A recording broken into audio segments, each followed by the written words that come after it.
You can learn a lot about life from a water bottle.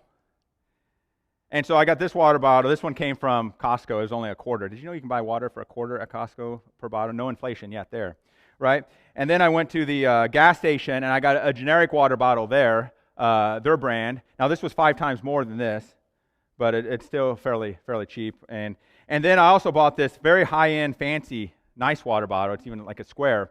This was 30 times more expensive than this. Very high-end, nice water. But, I think you can learn a lot about life from water, right? And what's interesting about this is not only were they very different in price, not only do they have different labels, but there's a lot that's the same about them, right? Like the plastic that's used in these is probably the exact same plastic to make them, right? Maybe one's a little bit thicker than the other. The water that's inside of them, it's water, right? It's the molecular structure of it is H2O. It's the same, right?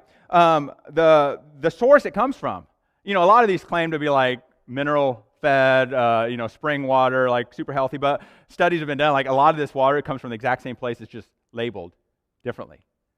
And so you can learn, you can learn a lot about life from a water bottle. For example, it's interesting that the context where you got this water determines its value, isn't it? This one's a quarter, this one's like way more than a quarter, right? Like 30 times more, right? It's interesting. Like if you buy one at Costco and you buy one at a gas station, or you buy one on an airplane, right? You know how expensive that is. Or you buy one at a very high-end hotel bar, like you know that you're going to pay very different prices, and it's the same water, isn't it? Like it's water in a plastic bottle, right? And for us as humans, like some of us, where you may be in a workplace right now where you're not valued, and your context says that you're only worth a quarter or something, when really there's tremendously more value to you. And so don't ever allow your context to determine your value, right? Or maybe you're in a relationship where the other person isn't treating you right, and you're being degraded, right? Don't allow the context to determine your value. The other thing is, what's interesting about these is the label. The label dictates, right? Like the fancy, expensive water has a very nice, fancy label. But here's the thing, is like I could rip off this label and put this label on it. Right? Labels come and go all the time. And as humans, oftentimes we allow labels given to us. Sometimes they're given to you by other people, and sometimes they're labels you give to yourself, like dictate and control our lives.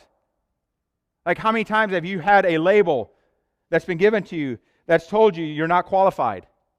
Ever heard that one before? Or maybe someone has told you you're incapable. Maybe you've given yourself a label where you're a victim, or you're powerless, right? Or you're an accident. Maybe you were trying to go for a role or a job or something, and someone told you were too old or too young. You were overqualified, or you were underqualified. You were too experienced, or you were not experienced enough. Don't allow labels to determine your value. And the other thing that I realized as I was thinking about water bottles is this water inside of here is necessary for life. Right? This water is necessary. Our world needs water. What you have inside of you is needed by the people around you, right? You have something to offer. You have something to give. You have value inside of you that people around you need. You can learn a lot from a water bottle.